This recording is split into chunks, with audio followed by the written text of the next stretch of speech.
Que Dieu vous bénisse. Amen. C'est avec joie que je salue chaque frère et chaque sœur dans le nom précieux de Jésus-Christ. Amen. Je vous transmets les salutations en Jésus-Christ que j'ai reçues par téléphone de notre frère Mathias, serviteur de Dieu au Canada. Il vous salue tous au nom de Jésus-Christ. Amen. Par la grâce de Dieu, nous pouvons passer à la prédication de la parole pour ce dimanche. Je vous invite à vous lever.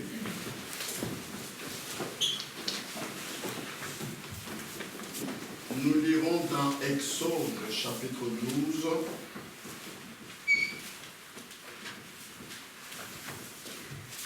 Versets 12 à 14. Exode, chapitre 12, versets 12 à 14, je lis la parole de Dieu. Cette nuit-là, je passerai dans le pays d'Égypte, et je frapperai tous les premiers-nés du pays d'Égypte, depuis les hommes jusqu'aux animaux, et j'exercerai des jugements contre tous les dieux de l'Égypte. Je suis l'Éternel. Amen. Le sang vous servira de signe sur les maisons où vous serez. Je verrai le sang et je passerai par-dessus vous. Et il n'y aura point de plaie qui vous détruise quand je frapperai le pays d'Égypte. Vous conserverez le souvenir de ce jour et vous les célébrerez par une fête en l'honneur de l'Éternel. Vous les célébrerez comme une loi perpétuelle pour vos descendants. Amen. Amen. Que Dieu ajoute lui-même ses bénédictions à la lecture de sa parole. Amen. Amen. Asseyez-vous, je vous en prie. Cette écriture que nous venons de lire nous ramène à l'Exode. Exode veut dire sortir. Et nous connaissons tous l'histoire de l'exode du peuple d'Israël en ce temps-là. Lorsqu'ils sortirent d'Égypte pour aller dans la terre promise, nous aussi, tout comme Israël a eu un exode, nous sommes sur le point d'avoir un exode. Oui, faites bien attention. L'épouse aura un exode et ira très bientôt dans sa demeure que Jésus a promise dans Jean 14. Et Jésus a dit dans Jean 14, verset 1 à 3. Nous pouvons lire Jean 14, verset 1 à 3. Que votre cœur ne se trouble point. Amen. Croyez en Dieu et croyez en moi. Amen. Il s'agit de votre foi. Il y a plusieurs demeures dans la maison de mon Père. Si cela n'était pas, je vous l'aurais dit, je vais vous préparer une place. Et voici la promesse. Et lorsque je m'en serai allé et que je vous aurai préparé une place, je reviendrai et je vous prendrai avec moi, afin que là où je suis, vous y soyez aussi. Amen. Amen. Mais la Bible n'est pas une portion de l'Écriture, il faut toujours toute la Bible. De la même manière qu'Israël a eu la promesse de la terre promise, ils ont eu les exigences de Dieu comment aller à la terre promise. Nous aussi, nous avons une demeure céleste qui nous a été promise.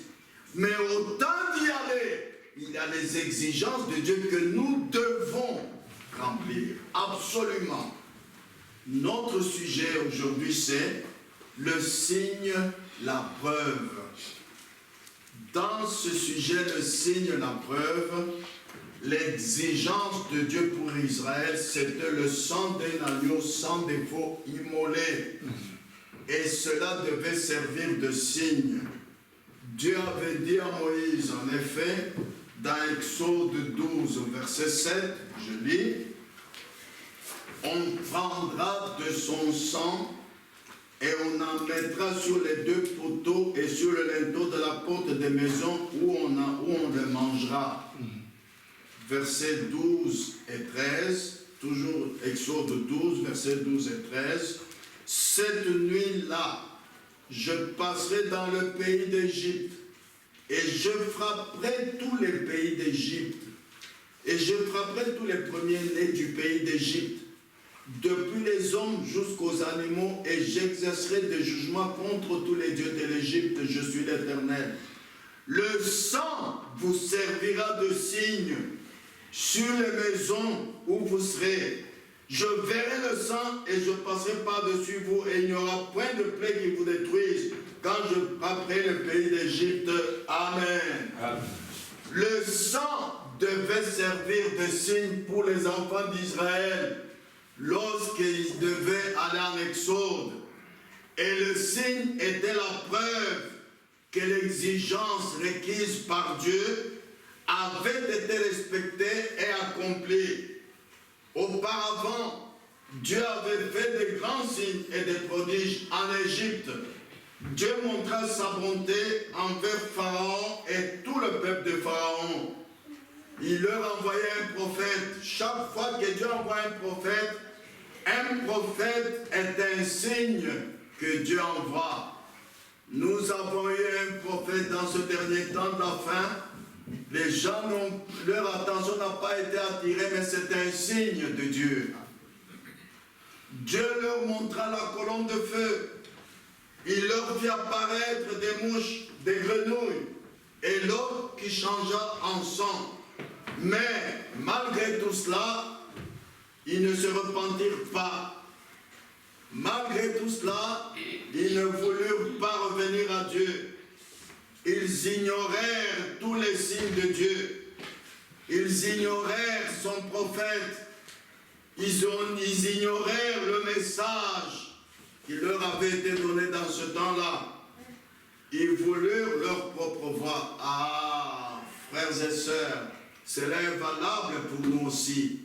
Il y a la voix de Dieu, il y a la voix des hommes. Faites bien attention.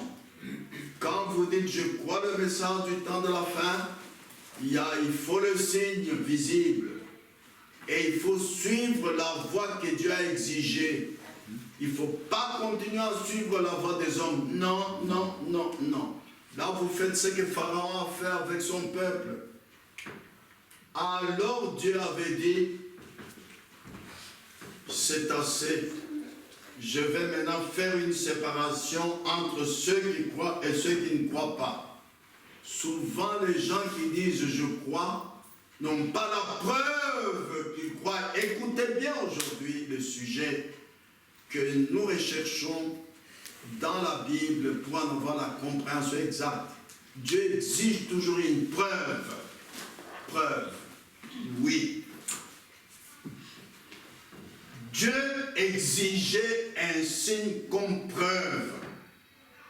Et ce signe était, nous l'avons lu dans Exode 12, 7, on prendra de son sang, et on en mettra sur les deux poteaux et sur le rideau de la porte des maisons où on le mangera.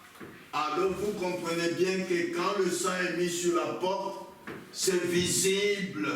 Voilà ce que beaucoup de croix oublient même aujourd'hui. Ça doit être visible, pas caché.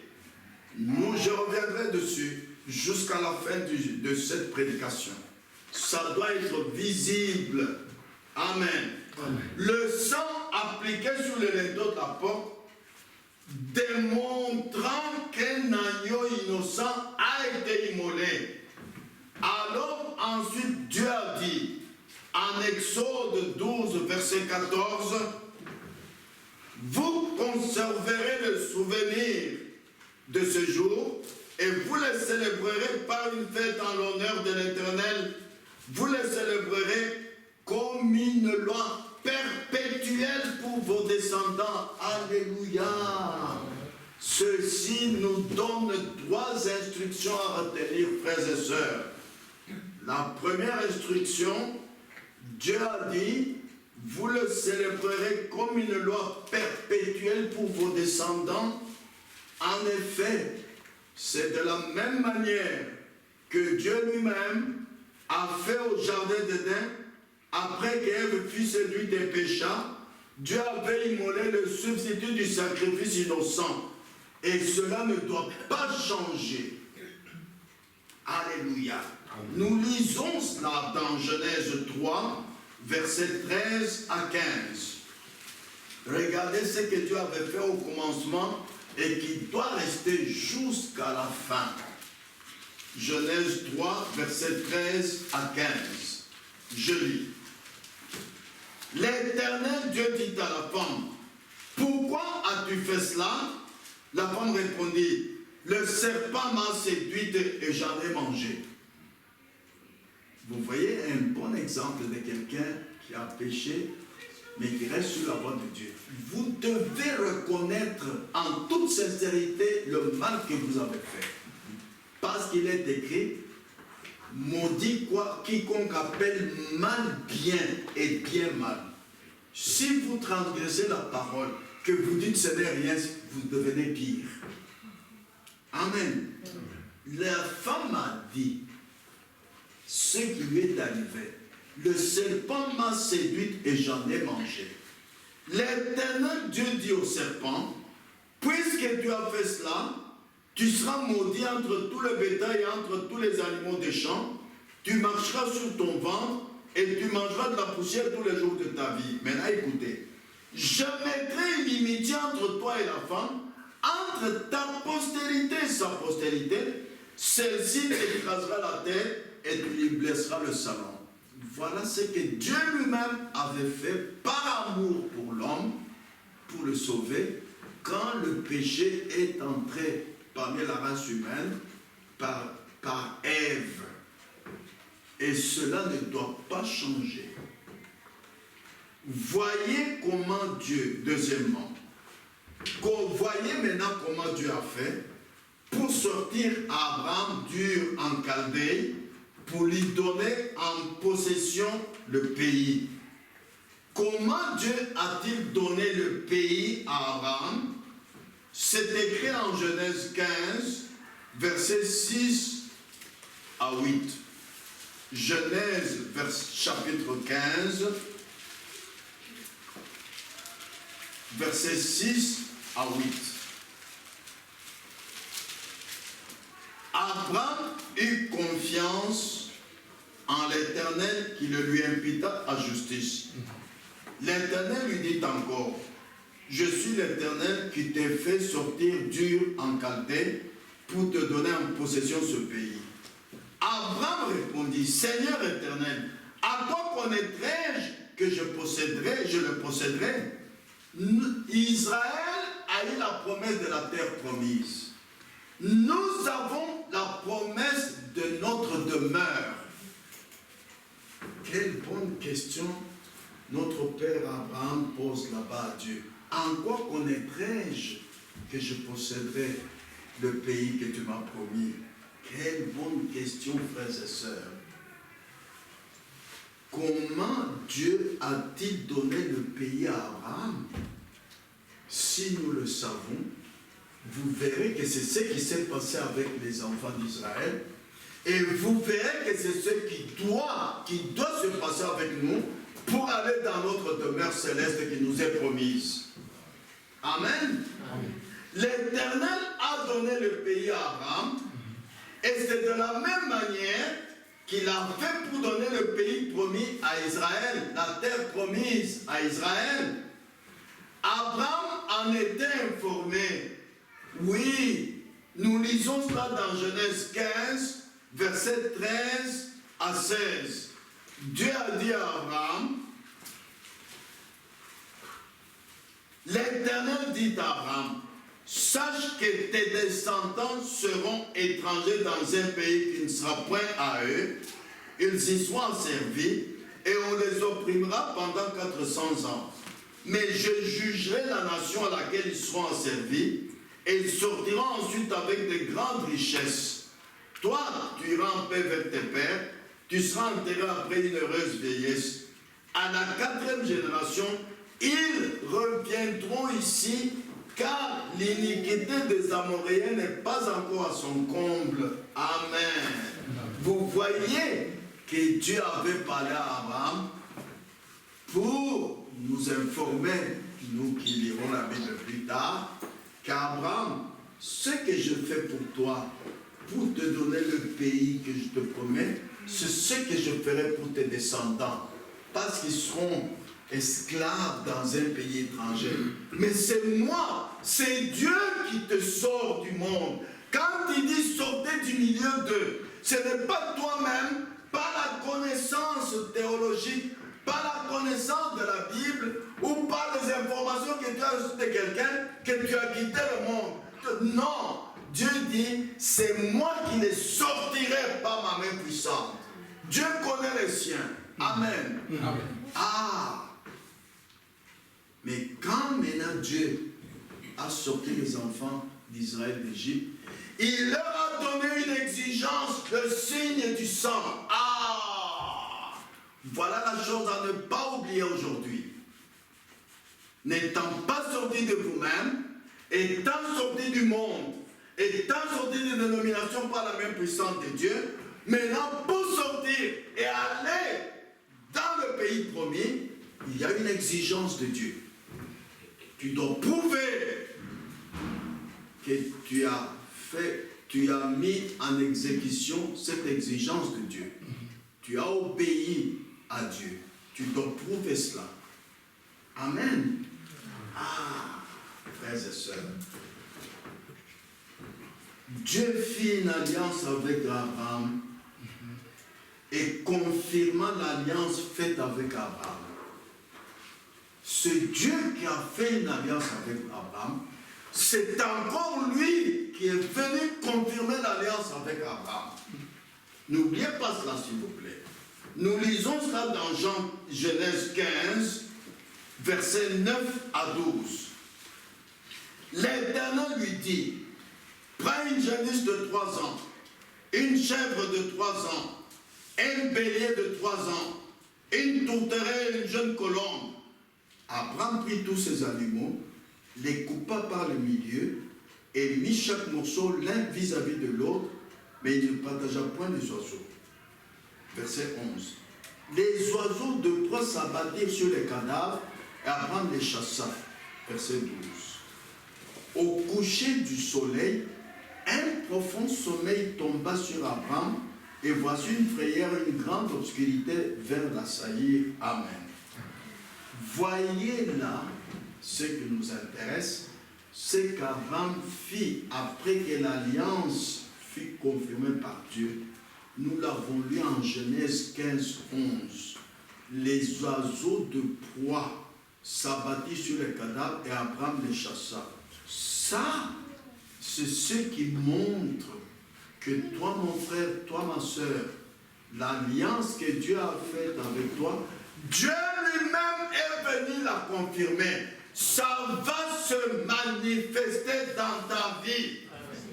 Ce que beaucoup de croyantes aujourd'hui, à quoi ils ne font pas attention, c'est à la manifestation de la parole qu'il a crue. Ah, ça c'est dénominationnel. Hein?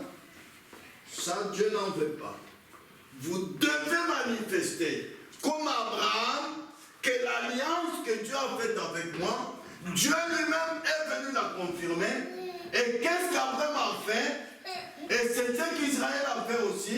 Et c'est ce que nous devons faire, puisque nous sommes la semence d'Abraham. Et si nous sommes la semence d'Abraham, nous avons la foi d'Abraham, nous marchons sur les traces de notre père Abraham. C'est de la même manière que Dieu nous donnera la demeure promise par Jésus-Christ, que nous avons lu dans Jean chapitre 14, versets 1 à 3. C'est de la même manière que Dieu donnera la terre promise aux enfants d'Israël. Dieu ne change pas. Qu'est-ce que nous devons faire? Qu'est-ce qu'Abraham avait fait? Quand Dieu a confirmé l'alliance, Abraham a chassé tout ce qui est du monde. Amen. Amen. Il a chassé les oiseaux de proie qui venaient sur les cadavres des animaux qui venaient de tuer. Abraham les a chassés, pas Dieu. Abraham. Nous devons appliquer le signe et rester sous le signe. Alléluia. Quand vous avez appliqué le signe, vous devez rester sur la voie que Dieu a tracée pour vous.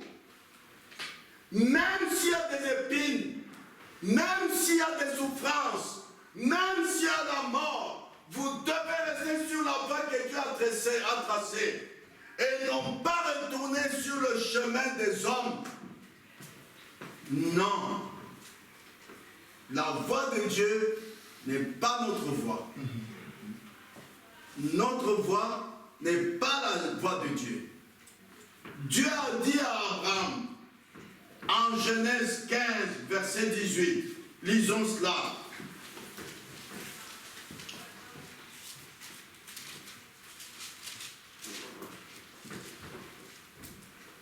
Genèse 15, verset 18.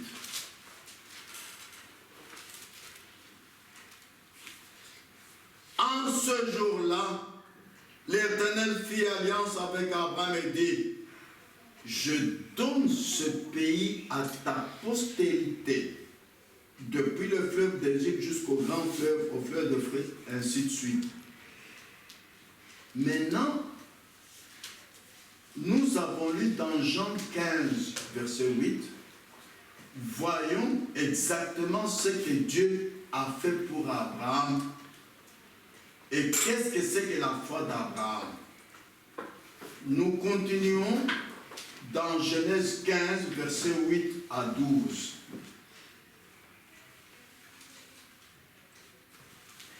Abraham répondit, Seigneur éternel, à quoi connaîtrai-je que je le posséderai? Nous avons lu cela tantôt, maintenant voici la réponse de Dieu. Et l'Éternel lui dit, prends une génisse de 3 ans, une chèvre de 3 ans, un bélier de 3 ans, une tourterelle et une jeune colombe.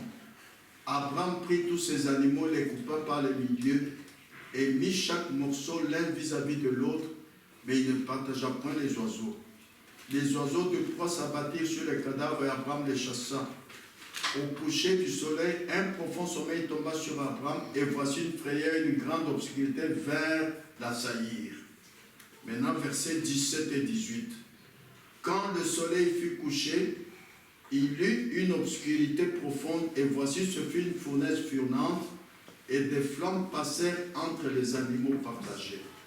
En ce jour-là, l'Éternel fit alliance avec Abraham. Vous voyez comment il a fait alliance avec Abraham? Après, il dit, je donne ce pays à ta postérité. Voilà. Qu'est-ce que Dieu faisait là? Dieu a traité une alliance avec Abraham, et c'est une alliance inconditionnelle. Abraham n'a rien fait de lui-même.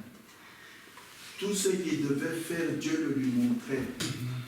Jésus a dit à nous, en Jean 15, verset 5, « Sans moi, vous ne pouvez rien faire. » Voilà ce que beaucoup de ceux qui disent « J'écris le message du temps de la fin » ignorent aujourd'hui ou pratiquent mal.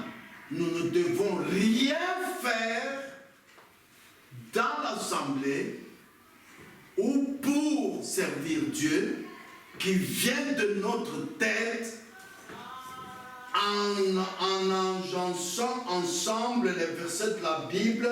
Mais la Bible dit là-bas ceci, mais j'ai lu le message de frère. Non! Il s'agit de la conduite du Saint-Esprit, de l'inspiration spirituelle. Amen. Ah!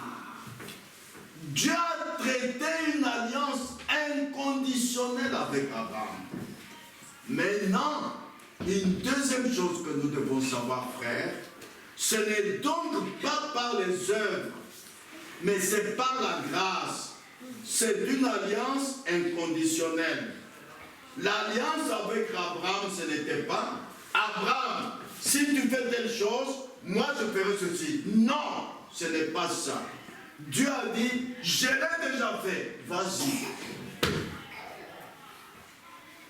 Écoutez ceci. En Genèse 17, verset 5.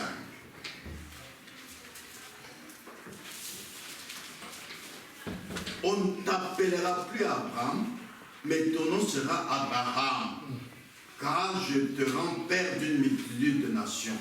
Verset 8. Je te donnerai et à tes descendants après toi le pays que tu habites comme étranger, tout le pays de Canaan en possession perpétuelle, et je serai leur Dieu. Versets 10 et 11. C'est ici mon alliance que vous garderez entre moi et vous, et ta postérité après toi. Tout mâle parmi vous sera circoncis, et vous circoncirez, et ce sera un signe d'alliance entre moi et vous. Amen. Dieu qui a fait l'alliance avec Abraham, vous le voyez, c'est lui-même qui confirma l'alliance d'Abraham. C'est lui qui changea le nom d'Abraham en Abraham. Vous ne devez pas de vous-même vous appeler chrétien. Non, c'est Dieu qui changera votre nom de païen ou d'incroyant en chrétien. Antioche, ce ne sont pas les croyants qui eux-mêmes, les disciples qui ont dit nous sommes des chrétiens. Non, c'est ceux qui les ont vus manifester l'alliance inconditionnelle de Dieu, manifester le signe, qui ont dit ça, ce sont des chrétiens. Voilà ce que la Bible nous enseigne. C'est Dieu qui changea le nom d'Abraham en Abraham.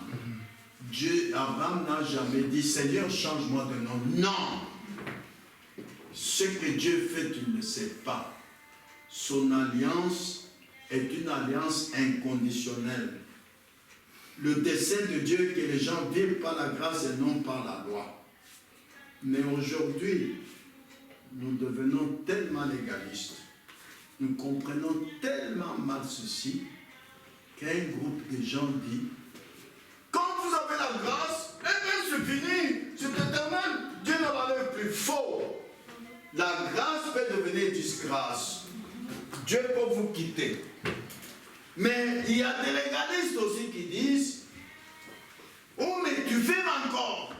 Mais ce n'est pas bien de fumer. Nous prenons ça en mal.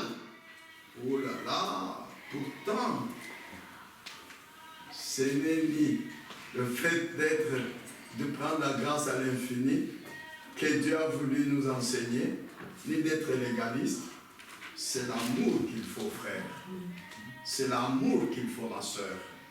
Si vous aimez votre Dieu, vous ne ferez rien de mal parce que vous l'aimez tellement.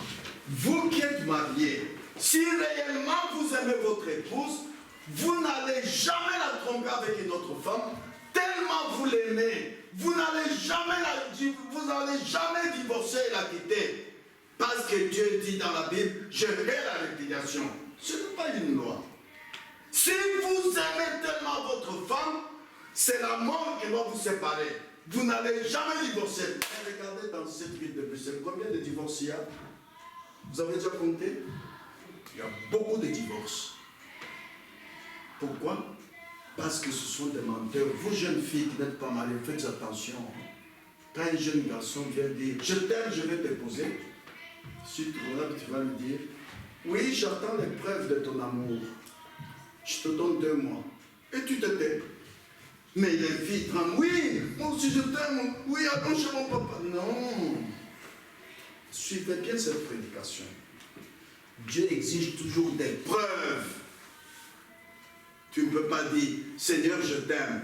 Ce n'est pas parce que je chante, j'aime Jésus. Non, non, non, non, non. Il faut des preuves. C'est un bon enseignement pour nous les croyants. Pour toute chose, il faut exiger des preuves. Amen. Ah, c'est l'amour qu'il faut. Si vous aimez votre Dieu, vous ne ferez rien de mal. Parce que vous l'aimez tellement. C'est parce que vous l'aimez tellement que vous ne voulez pas faire le mal. Vous ne voulez pas transgresser sa parole. On ne va pas vous enseigner ça. Vous voyez, en plus, lisons ceci pour Abraham. Genèse 14, 14. Vous qui critiquez les frères et les sœurs, vous qui parlez en mal des frères qui fument ou qui boivent ou qui font je ne sais pas quoi, regardez ce qu'Abraham, dont l'alliance a été confirmée par Dieu, a fait. Genèse 14, 14. Dès qu'Abraham eut appris que son frère avait été fait prisonnier, il arma 318 de ses plus braves serviteurs, les dans sa maison, et poursuivit le roi jusqu'à Dan. Pourquoi? Pour aller combattre pour l'autre qui était fait prisonnier, et il a pu ramener l'autre, son frère. Verset 16, il ramena toutes les richesses, il ramena aussi l'autre, son frère, avec les biens, ainsi que les femmes et le peuple. Amen. Quand tu vois ton frère fumer, quand tu vois ta soeur habillée d'une manière mondaine, mais prie pour elle, combat pour elle, combat pour lui, c'est ça l'amour. Amen. Voilà ce que la Bible nous enseigne, frères et sœurs. Amen. Ah. L'amour, voyez-vous cela? C'est celui qui a le Saint-Esprit. Et c'est Dieu qui baptise du Saint-Esprit, qui a l'amour de Dieu dans son cœur. Pas l'amour des hommes. Parce que je vous ai dit qu'avec l'amour des hommes, tu peux dire à une femme, je t'aime beaucoup, après 2 ans tu divorces. Ça, ce n'est pas l'amour. L'amour ne périt jamais. L'amour pardonne tout. Mais qu'est-ce que ta femme a fait que toi tu ne parviens pas à pardonner? Et tu la répudies. Vous voyez, ça, ce n'est pas l'amour. L'alliance confirmée par Dieu avec Abraham montre les œuvres qu'Abraham a faites. Il a chassé les oiseaux de proie qui venaient sur les cadavres des animaux qui venaient de couper en deux pour faire l'alliance avec Dieu. De la même manière, vous aussi, pour prouver que Dieu a confirmé son alliance inconditionnelle avec vous, la Bible dit, 1er Jean chapitre 2, verset 15, lisons, voilà comment vous allez vivre. 1er Jean chapitre 2, verset 15.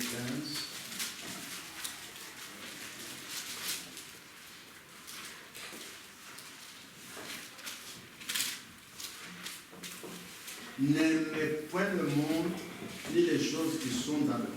Mais écoutez, ce qui confirme que vous n'avez pas le Saint-Esprit, que Dieu n'a pas confirmé son alliance inconditionnelle avec vous. Si quelqu'un aime le monde, l'amour du Père n'est point en lui. Celui qui aime le monde montre que l'amour de Dieu n'est pas dans son cœur. Et l'amour de Dieu vient dans votre cœur quand vous êtes baptisé du Saint-Esprit. Amen. Ah, ne vous justifiez pas, frères et sœurs, c'est la Bible, hein? Ce n'est pas moi, votre frère, qui vous dit ça. Quand vous continuez à aimer le monde, vous continuez à aller jouer au cartes, vous avez des amis incroyants, vous aimez fumer un peu, boire un peu à la fête d'anniversaire, c'est que vous n'êtes pas baptisé du Saint-Esprit. Vous n'avez pas le signe. Vous n'avez pas la confirmation de l'alliance. Ah! La Bible dit également, en Proverbe 13, verset 20, disons, Proverbe 13, verset 20. Parce que Dieu a dit, sortez du monde, ne touchez pas à ceux qui est impur. Celui qui fréquente les sages devient sage. Mais celui qui se plaît avec les insensés s'en trouve mal. Est-ce que la Bible ment? Toi qui as des amis incroyants, la Bible ment là-bas, n'est-ce pas? La Bible ne peut pas se contredire. Cela prouve seulement que tu dois chercher le baptême du Saint-Esprit. Tu n'en as pas. Quand tu es croyant, tu te plais avec des amis incroyants, tu n'as pas le baptême du Saint-Esprit. Ah, C'est la Bible qui enseigne cela, ce n'est pas moi.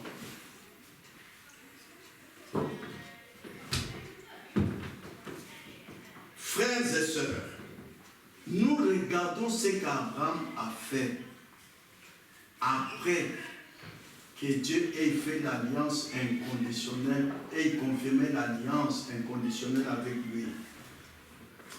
C'est ça l'amour. Voici Abraham avec l'alliance confirmée. Ce qu'il faisait, nous l'avons lu dans Genèse 15, 11. Nous l'avons lu dans Genèse 14, 14. Nous lisons encore dans Genèse 15, versets 9 à 11. Pour que ça devienne plus clair pour vous. Genèse 15, versets 9 à 11. Je lis. Genèse chapitre 15, versets 9 à 11.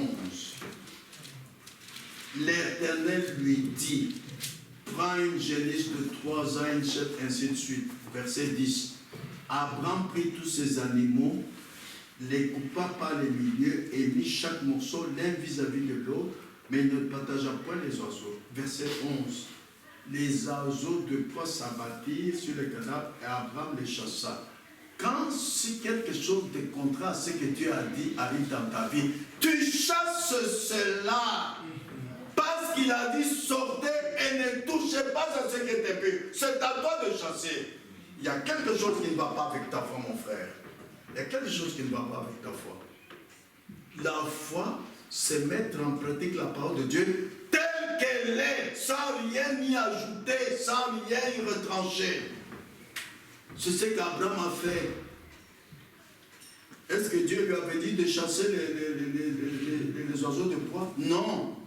Mais quand l'amour de Dieu entre dans ton cœur, tu commences à agir comme un véritable croyant plein de l'amour de Dieu, plein du baptême du Saint-Esprit.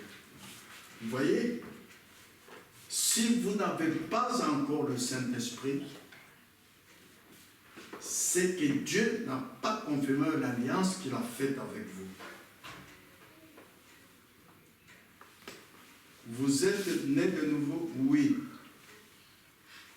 Vous avez la foi? Oui. Mais Dieu doit confirmer votre foi.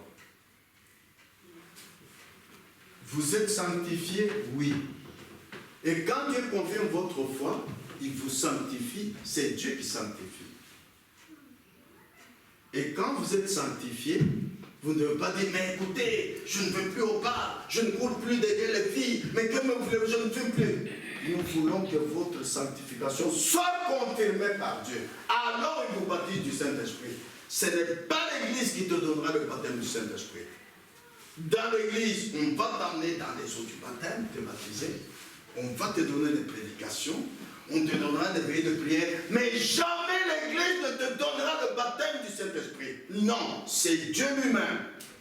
Jean-Baptiste avait dit aux gens, moi je vous baptise d'eau, mais il y a quelqu'un qui vient après moi.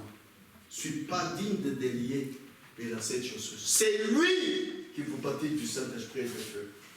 Mais c'est biblique, frères et sœurs, croyez cela. Quand vous voulez le baptême du Saint-Esprit, le signe, la confirmation de l'alliance, la confirmation de votre sanctification, mais il vous faut vous approcher de Dieu. Vous devez chercher Dieu. Et quand vous l'avez, aujourd'hui, il y a beaucoup de baptêmes du Saint-Esprit théoriques. Non. Il faut la preuve.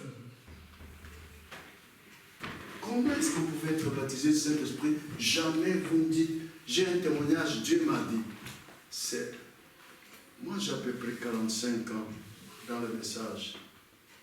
Je n'ai jamais entendu un frère, une soeur qui dit Dieu m'a dit. C'est très rare. Pourquoi? Pourquoi? Jésus, mes brebis connaissent ma voix. Et comment tu peux entendre une voix et ne pas en parler? Jésus a dit dans Acte 1, 8, vous recevrez une puissance, le Saint-Esprit, et vous serez mes témoins. Vous devez témoigner ici de ce que Dieu fait avec vous, de ce Dieu qui vous parle, de ce qu'il a fait pour vous. Frères et sœurs, c'est ça l'enseignement de la Bible. Si vous n'avez pas encore le Saint-Esprit, c'est que certainement Dieu n'a pas confirmé l'alliance qu'il a faite avec vous. Si vous n'avez pas encore le Saint-Esprit, c'est que vous n'êtes jamais entré dans cette alliance de Dieu. Cette alliance inconditionnelle. C'est que l'amour n'est pas dans votre cœur, l'amour de Dieu. Il n'est pas dans votre cœur. L'alliance confirmée de l'Église, c'est celui qui a le Saint-Esprit. L'alliance, la vie qui était en Christ, est dans l'Église le Saint-Esprit. Jésus a dit, encore un peu de temps et le monde ne me verra plus. Mais vous, vous me verrez. Car je serai avec vous. Mais je suis prédicateur, je n'ai jamais vu un frère venir me demander, mais frère, comment Jésus a dit que mais vous me verrez, mais moi je ne vois pas Jésus. On ne m'a jamais posé cette question. Comment est-ce que vous pouvez voir Jésus ici? Quand vous voyez le Saint-Esprit en action dans l'assemblée, vous avez vu Jésus. Amen. Mais puisque beaucoup de frères, beaucoup de sœurs n'ont pas la confirmation de l'alliance, n'ont pas le baptême du Saint-Esprit, alors l'action du Saint-Esprit est devenue rare dans nos assemblées.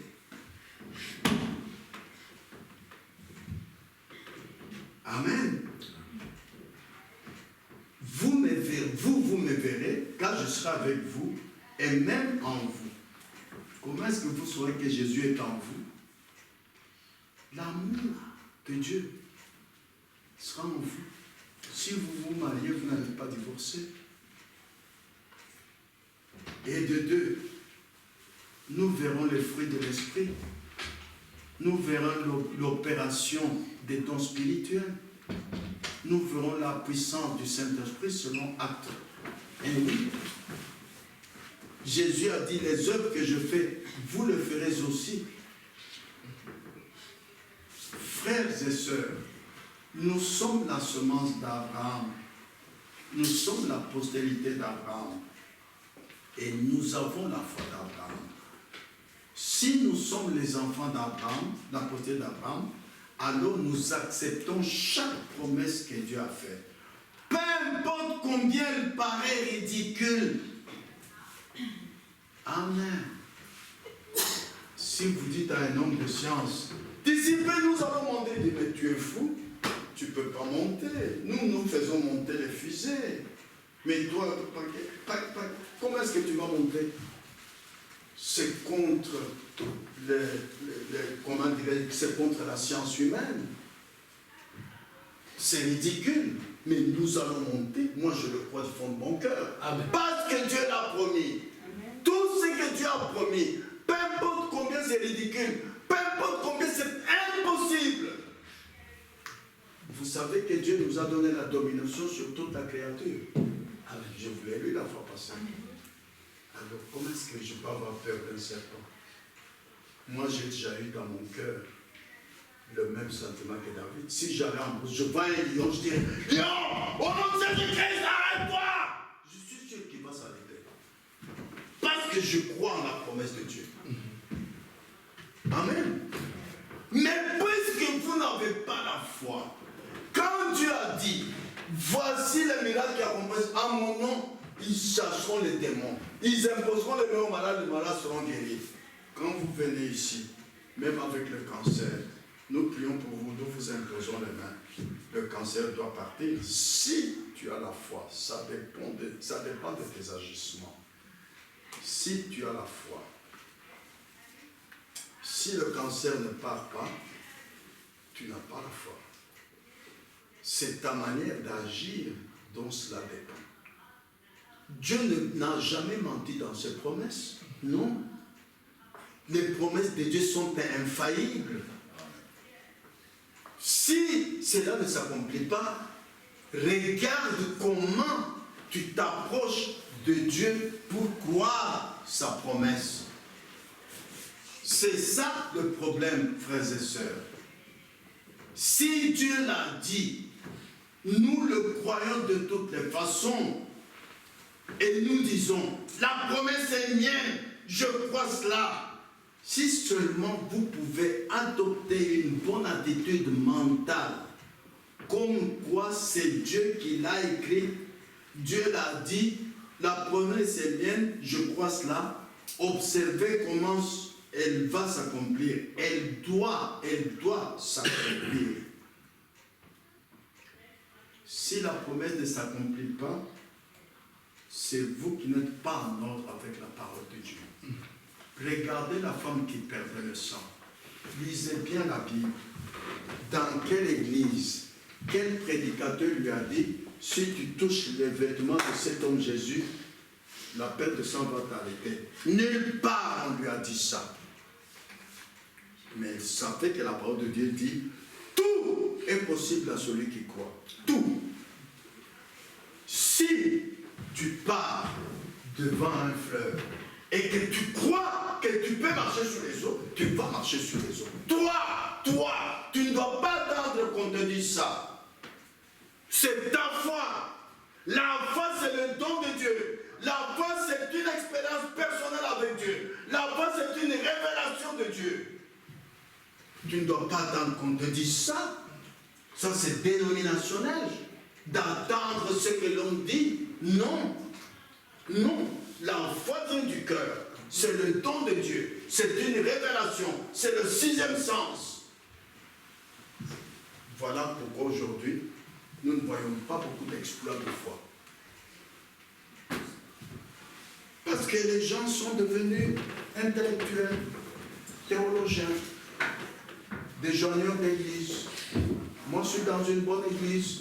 Dans notre église, il n'y a pas d'erreur. Dans votre église, il y a des erreurs. Non. Ce n'est pas cela la foi, frères et sœurs. Si seulement